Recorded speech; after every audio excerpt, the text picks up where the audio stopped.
दोस्तों, आपका स्वागत है मेरे YouTube चैनल CGPSC बाई वीर में। मैं अब सबसे पहले अपना परिचय दे देता हूं। वर्तमान में मैं लैब टेक्नीशियन के रूप में कार्यरत हूं।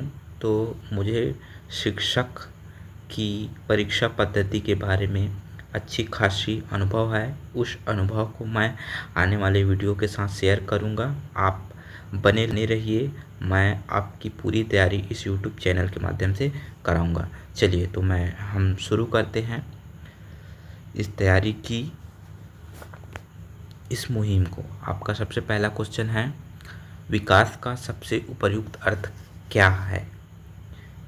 ए लंबाई बढ़ना, बी केवल वजन बढ़ना, सी गुणात्मक एवं मात्रात्मक परिवर्तन, डी केवल विकास। तो आपका सही आंसर हो जाएगा आपका गुणात्मक एवं मात्रात्मक परिवर्तन। व्याख्या देख लेते हैं। विकास केवल शरीर की वृद्धि नहीं, इसमें शरीर, मानसिक, सामाजिक, भावनात्मक, भाषाई तथा भौतिक सभी प्रकार के परिवर्तन शामिल होते हैं। यह जन्म से शुरू होकर जीवन भर चलने वाली प्रक्रिया है। आपको दो चीज़ें याद रखना है। एक होती है ग्रोथ में केवल मात्रा अर्थात लंबाई एवं वजन में वृद्धि होता है, और एक होती है डेवलपमेंट में संपूर्ण विकास होता है, मानसिक, शारीरिक, सामाजिक। नेक्स्ट क्वेश्चन की ओर पढ़ते हैं। प्रश्न नंबर 2 की ओर पढ़ते हैं। निम्न में से कौन सा कथन सही है?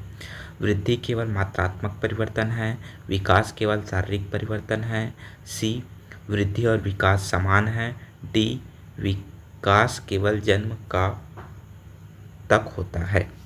आपका सही आंसर हो जाएगा यहाँ पे ऑप्शन ए, वृद्धि केवल मात्रात्मक परिवर्तन होती है।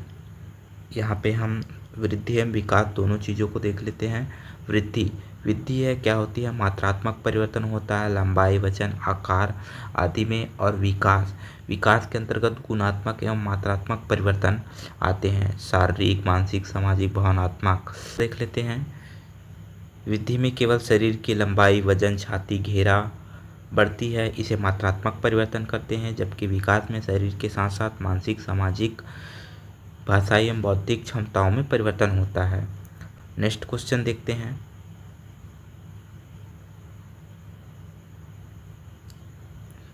आपका तीसरा नंबर का क्वेश्चन है, विकास सिर से पैर की ओर होता है, इसे क्या कहते हैं? आपका ऑप्शन ए है निकट दूर सिद्धांत, बी है सामान्य विशिष्ट सिद्धांत, सी है शीर्षपात सिद्धांत, या डी है सतत विकास सिद्धांत। आपका सही आंसर हो जाएगा ऑप्शन नंबर सी, शीर्षपात सिद्धांत। हम देख लेते हैं शीर्षपात सिद्धांत के अंतर्गत क्या आता है।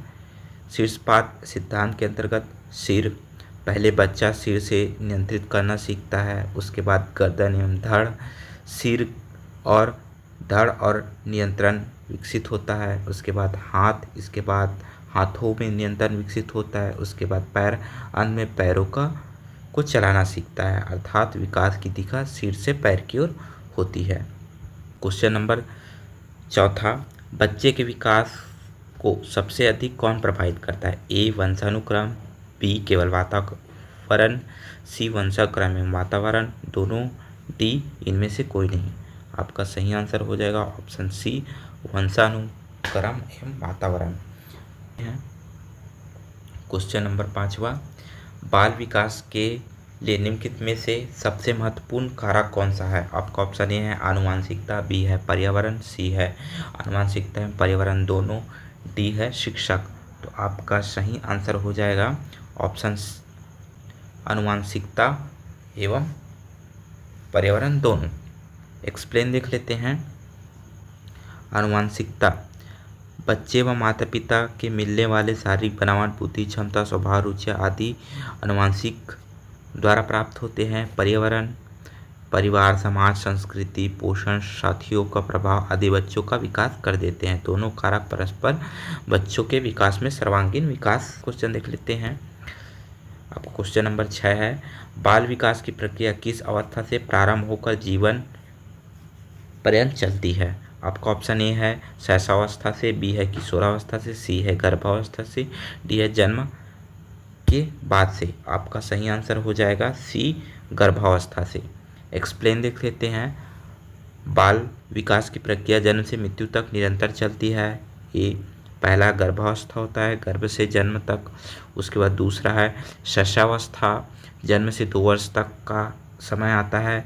उसके बाद बाल्यकाल, 2 वर्ष से 12 वर्ष का समय पीरियड आता है, 4 वर्ष। उसके बाद चौथा आता है किशोरावस्था, 18 से 21 वर्ष का। उसके बाद 5वें नंबर में आता है प्रौढ़ावस्था, 18 से 21 वर्ष तक का।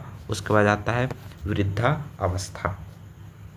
जीन पियाजे के अनुसार संज्ञानात्मक विकास के कितने चरण होते हैं?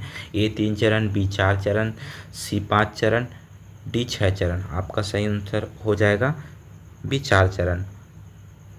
इसको 4 भागों में बांटा गया है, देख लेते हैं एक्सप्लेन में। पहले चरण को संवेदी गत्यात्मक चरण कहा जाता है, जन्म से 2 वर्ष तक का समय आता है।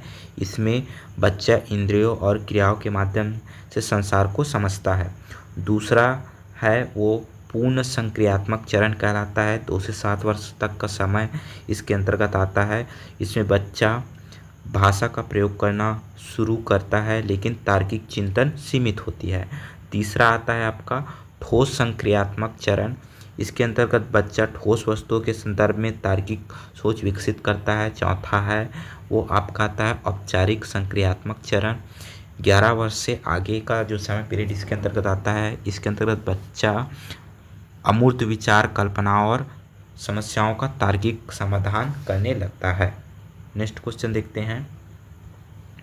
आपका 8वां नंबर का क्वेश्चन है, निम्नलिखित में से परिपक्वता का सबसे उपयुक्त अर्थ क्या है? ऑप्शन ए है अभ्यास और अनुभव से प्राप्त परिवर्तन, बी है पर्यावरण से प्रभाव से होने वाला परिवर्तन, सी है जैविक एवं शारीरिक क्रियाओं द्वारा समय के साथ होने वाला स्वाभाविक परिवर्तन, डी है शिक्षा के विकास से होने वाला परिवर्तन। आपका सही आंसर हो जाएगा ऑप्शन नंबर सी, जैविक एवं शारीरिक प्रक्रियाओं द्वारा समय के साथ होने वाला स्वाभाविक परिवर्तन।